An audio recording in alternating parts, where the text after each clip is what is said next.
Jose Laredo says this still doesn't feel real. He says his mother was so special, and she lived here at this home with his family that you can see was destroyed in the storm. But throughout the rubble, Jose has been able to find pieces of positivity, like this sign on a remaining wall that says love is all we need.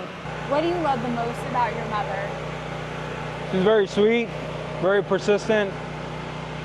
You know, she tried to make the best out of any situation. My mom, she's the American dream. She came as an immigrant, became an American citizen. She fought hard. Most of the time as a single mom, she persevered. My mom was a housekeeper. The people she worked with helped her a lot too.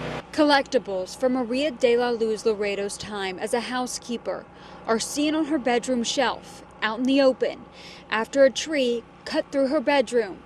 The 74-year-old's life tragically taken during burial. Can you tell me a little bit about that day? The wind gusts is the one thing I noticed that we're picking up. As soon as I'm trying to close the door, we hear the bang. And that's when the tree fell, and I went to check up on my mom. I opened the room and it was just daylight. It's like opening a room to go outside. My son, he was awake, and the first thing that came out of his mouth when the tree fell was Wela, which is grandma. I could hear the pain in his voice, the concern. You've been able to collect any mementos of your mom in there or find anything in the rubble? I have. Some friends helped me today. We've been able to find some pictures. I'm really just looking for a cookbook and some of the What was your favorite meal that she would make you? I really like her chicken poblano with homemade tortillas, homemade rice, fresh queso fresco. It was good. She used to make tortillas here, right here.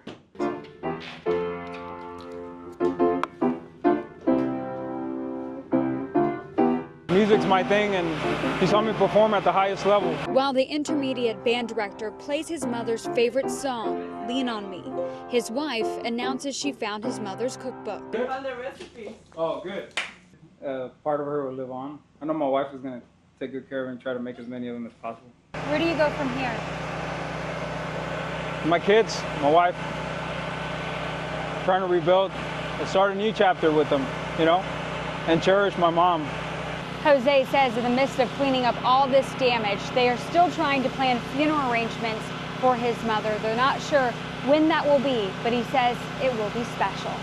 In Northwest Houston, Corley Peel, KPRC 2 News. Tonight, firefighters working overtime, doing everything they can to get ahead of the flames still burning through the frigid cold. The snow is actually helping us. I didn't expect to come from Houston, Texas and fight fire in the snow. Snow overnight helping slow the fires. The Smokehouse Creek fire is now the largest ever in Texas history, just shy of 1.1 million acres. Here in Fritch, Texas, the Windy Deuce fire claiming dozens of homes along this road alone. Firefighters from the Houston area here to make sure these flames don't rekindle again. We need to make sure that the fire is completely out. It's a bad situation, and we don't want to make the situation worse, but not hit these spots right here that you see still burning. Just 2 days after the fire tore through this area, people are slowly coming home. That is, if they have a home to come back to. The only thing it did to the house, we got hot enough it melted that vinyl siding. There's no luck to it. I'm blessed. The good Lord took care of me. Pumping stations are working overtime to try to drain floodwaters from St. John the Baptist Parish. Many neighborhoods in Laplace remain underwater. Those trapped in their homes during the storm now being rescued by Louisiana National Guardsmen. The parish sheriff estimates at least 1,000 people had to be rescued. In the house, it was kind of bad because we had the roof cave in the kitchen, the dining room, and the living room. And then it started loosening boards in one of the bedrooms. We're being told it can take upwards of 2 days for this water to fully recede. Some people in these neighborhoods are going to gut it out and start to work on their house. Others, they cannot be here without food, water, or electricity for that long. A combination of rain and storm surge overwhelmed the area. So far, though, there have been no reports of any deaths. Those being rescued now are being taken to buses and then shuttled to shelters across the state. I advise nobody to go back down. Like, whoever got hit by this hurricane, no, it's over with. Water wasn't the only destructive force. Wind was every bit as damaging. Wilfredo Rivera tried to hide in his pickup truck. So as soon as this fell on my truck, I pull out. And as soon as I pull out, the wind keep blowing and then push it closer. Yeah. to the camper. Was my office. And Dan Haydell had to scramble for cover after the roof on his home blew off. So I was standing out here in like 100 and whatever mile-an-hour winds with no place to go. A few years ago, there was a small hole near the fellowship hall. Over time, it's grown into this sinkhole. And with rain in the forecast, parishioners worry it'll only get worse. My biggest concern is we're going to lose a life. That is probably my biggest concern. What started as a small hole has grown into this large sinkhole, steps away from the Lifeline Fellowship Hall. Every time we have a rain or any type of flooding event, it just more and more either chips away side to side or goes deeper. They fear if something isn't done soon, the church could be next.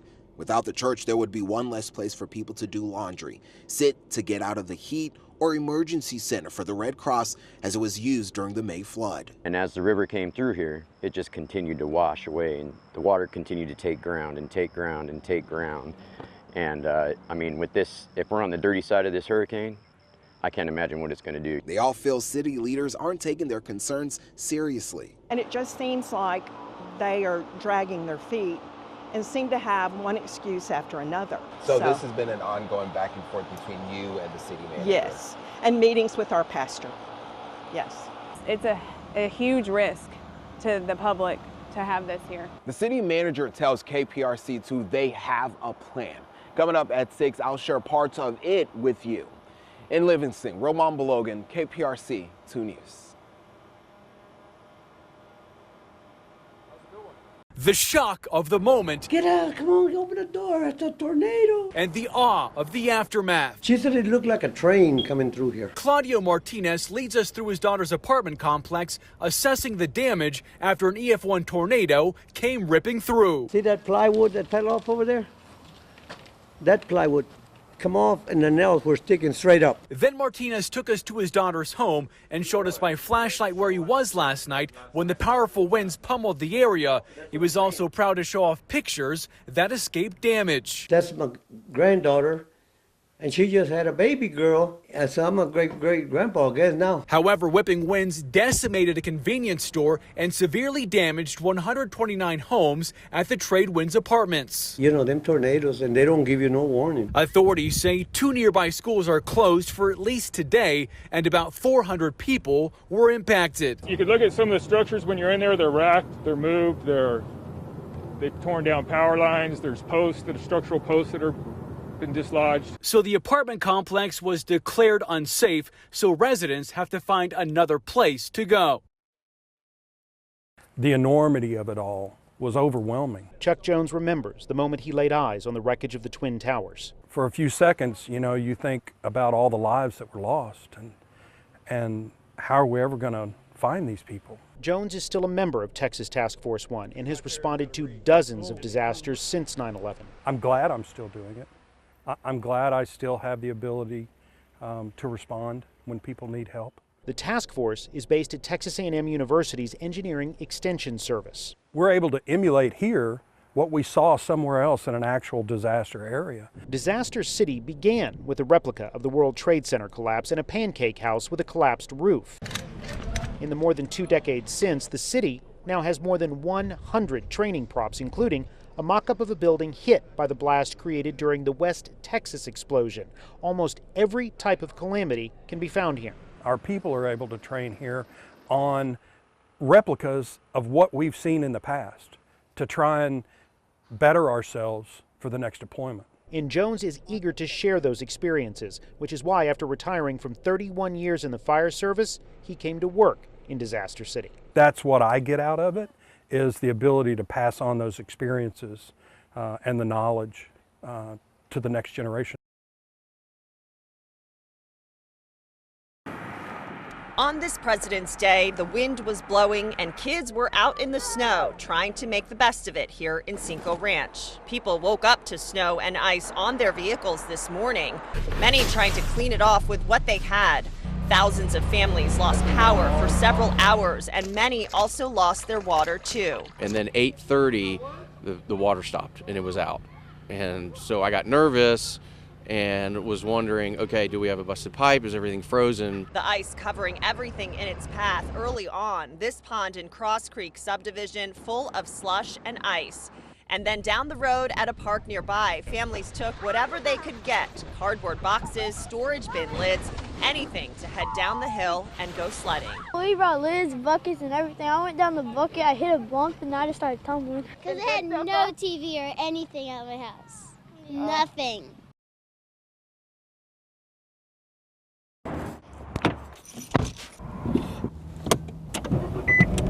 We've all been here before. The dreaded tire pressure light comes on after a night of cold temperatures. So right now I'm headed to a mechanic to see what else I can do to prepare ahead of our next cold snap.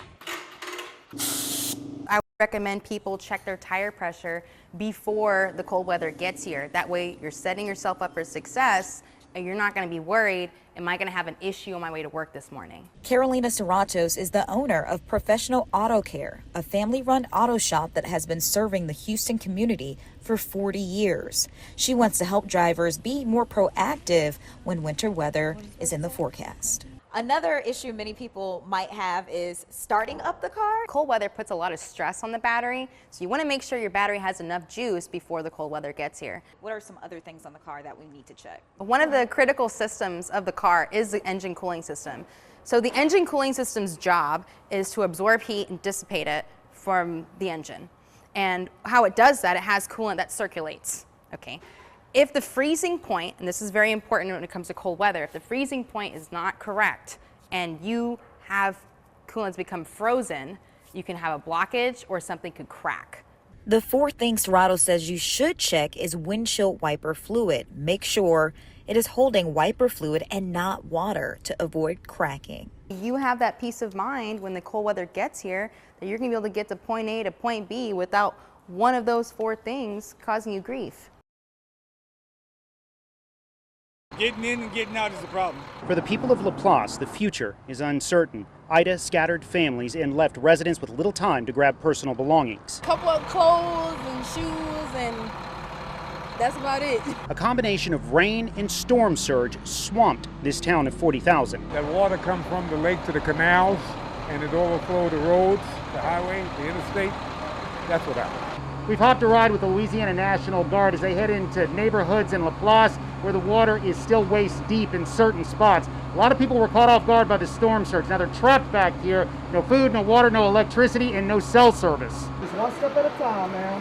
An elderly woman is helped into a National Guard truck after calling for help. The prospect of spending weeks in her home without power was too much. The sheriff's office estimates at least 1,000 people had to be rescued, and not just from rising floodwaters, but also because massive trees crashed into homes and wind ripped the roofs off of houses. For some of those rescued, an ambulance was waiting to take them to medical help. Most, though, were taken to the New Wine Church, where a row of buses was waiting to distribute people to shelters throughout the state.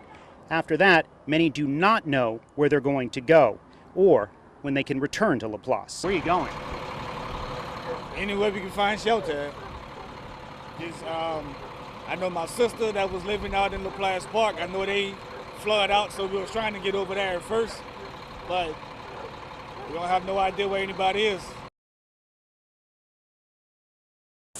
I see pieces of them right there. The walls are the only thing left standing at Dreen Buckles' home near Dayton. I think I'm still in shock. I think I'm still numb. The mother of 9 children from ages 6 to 20 years old lost everything. This was our dream home. We had finally found a home that was going to work for not only just what we wanted, but also for our 3 non-ambulatory children. So it was, it was big, it had the land, we have the animals, trying to live the, country life out here. These pictures show how intense the flames were yesterday that destroyed the 2-story home. The fire torched these tall trees and melted Dreen's family van and totaled another car. Fire crews came back to the home to put out hot spots. Denny Lunam with Liberty County Emergency District Number 3 says the call came in as a kitchen fire. He lives down the road from the home and the fire station. By the time we pulled back in here, this house was totally involved. It was the hottest fire in a long time that we've had out here. Thankfully, everyone made it out safely. There were a lot of tears, especially from our 20-year-old She was adopted from Ukraine several years ago. Dreen's still trying to process what happened and hates her family has to start over. She says her children lost their musical instruments and books. My daughter's guitar was passed down to her from her deceased great-grandfather. That's the kind of stuff that you can't replace, you know? In the Allenfield neighborhood in northeast Harris County, home after home along Darjean Street are now part of the Harris County Mandatory Buyout Program. 13 homes in Dolores Mendoza's immediate family after they were devastated by Hurricane Harvey. I was shocked and pissed off. What do you mean you're taking my house? The county says the program is designed to move families out of areas that flood repeatedly. Mendoza says she can move, but she's worried about her grandmother and other elderly family and neighbors. She's on a fixed income. She doesn't have income. What are you going to do with her? Put her in a mortgage? She can't afford that. Shirley Ronquillo has helped many of these families through this process. Many are mostly Latino and of mixed status. They did not understand the legal jargon, she says, and also needed help with translation. Some improvements have been made to the program, but she says it's not enough. 6 generations of people are going to be torn apart because of this buyout, because of the negligence, historical negligence of our previous administrations and the lack of support for communities of color. According to Harris County, there are 7 buyout areas with just under 400 homes that are part of the program.